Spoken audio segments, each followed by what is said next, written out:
Selamat datang di channel ini dan selamat hari Minggu. Sahabat-sahabatku yang terkasih, hari-hari ini viral tagar kabur aja dulu. Fakta sosial di balik tagar ini ialah segelintir orang muda Indonesia yang kabur ke luar negeri untuk meningkatkan kesejahteraannya agar lebih sejahtera dan bahagia. Bahkan beberapa dari mereka yang telah mengganti kewarganegaraan mereka agar bisa tinggal di negeri yang bersangkutan. Menurut pendapat mereka, kabur aja dulu ke negeri orang lain karena akan mendapatkan kepastian baik pekerjaan maupun kesejahteraan hidup lainnya di negeri tersebut.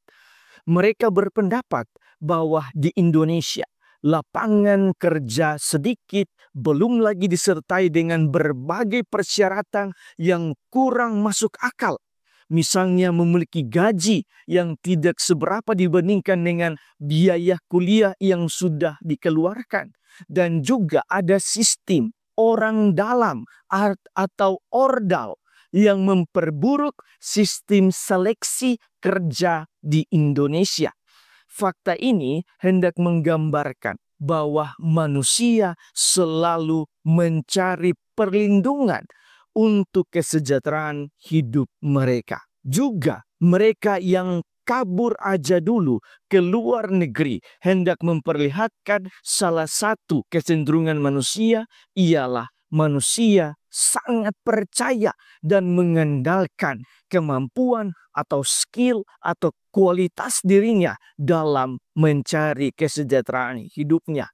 Selain itu, fenomena orang dalam di dalam sistem seleksi pekerjaan di Indonesia ini yang sering terjadi di Indonesia mau menggambarkan bahwa manusia begitu mengandalkan manusia yang lain dalam hidupnya dan lupa mengandalkan Tuhan. Hari ini di dalam bacaan yang pertama, Nabi Yeremia dengan sangat jelas mengatakan, terkutuklah orang yang mengandalkan manusia, yang mengandalkan kekuatannya sendiri, dan yang hatinya menjauh dari Tuhan. Diberkatilah orang yang mengandalkan Tuhan, yang menaruh harapannya pada Tuhan. Penegasan Nabi Yeremia ini hendak mengingatkan kita tentang identitas kita sebagai orang beriman, di mana kita juga patut mengandalkan Tuhan di dalam hidup kita. Itu artinya jika kita adalah pengikut Kristus, maka kita pun harus benar-benar percaya dan mengandalkan Kristus di dalam hidup kita. Di dalam bacaan yang kedua, Santo Paulus telah mengatakan bahwa andai kata Kristus tidak bangkit, maka sia-sialah kepercayaan kita. Dengan ini, Santo Paulus hendak menegaskan bahwa dalam sejarah dunia, hanya Kristuslah, hanya Yesuslah yang walaupun sudah berada di dalam kubur selama 3 hari, tetapi ia bangkit dengan badan, jiwa, dan raga yang utuh. Fakta inilah yang membuat kita percaya bahwa Yesus adalah benar-benar Tuhan. Maka kita pun harus percaya, beriman, mendengarkan, dan melaksanakan semua sabda Yesus. Dan juga kita pun harus percaya dan mengandalkan Yesus di dalam kehidupan kita. Dan berhubungan dengan sabda Yesus, kita pun harus melaksanakan sabda yang sudah difirmankan oleh Yesus, termasuk sabda bahagia yang kita dengarkan hari ini.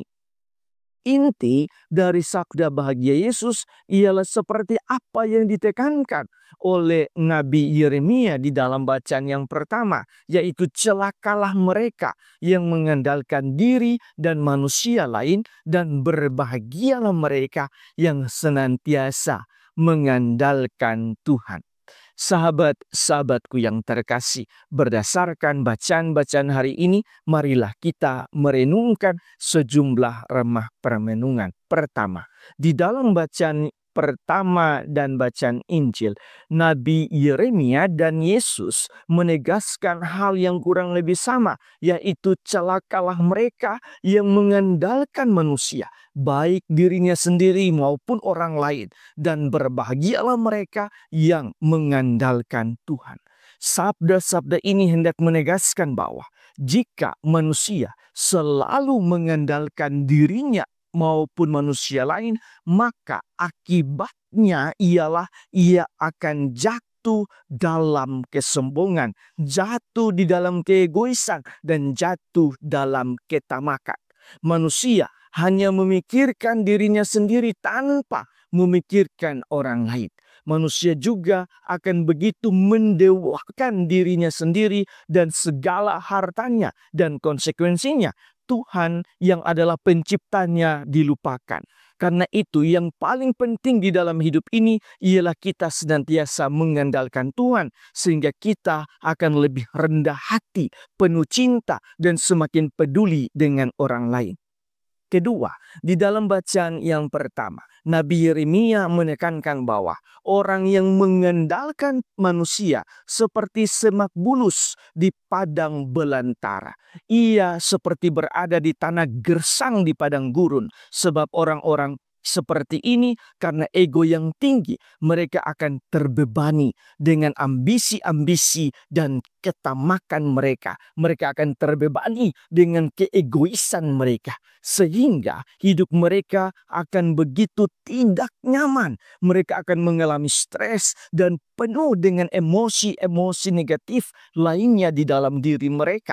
Sedangkan mereka yang mengandalkan Tuhan, maka mereka seperti pohon yang ditanam di tepi air, yang daunnya begitu hijau dan tidak pernah khawatir dalam tahun kering.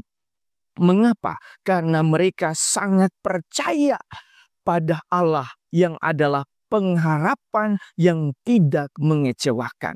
Sehingga mereka tidak larut di dalam stres, mereka tidak larut dalam kekhawatiran, dalam rasa frustasi, dan sejumlah emosi negatif lainnya. Justru sebaliknya, mereka akan dipenuhi berkat dan perasaan-perasaan positif lainnya, seperti senantiasa bersyukur dalam segala hal, baik di titik tertinggi maupun di titik terendah hidup mereka. Mereka akan senantiasa berterima kasih dan penuh pengharapan kepada Tuhan, karena percaya demikianlah Tuhan akan menempa hidup mereka. Itulah kebahagiaan sejati menurut Yesus, di mana orang senantiasa mengandalkan Tuhan dalam seluruh aktivitas kehidupannya, bukan semata-mata mengandalkan diri dan pikiran manusia. Revolusi nilai-nilai kebahagiaan yang diwartakan Yesus melalui sabda bahwa kebahagiaannya akan mengantar manusia pada kebahagiaan yang sejati. Tuhan memberkati kita semua.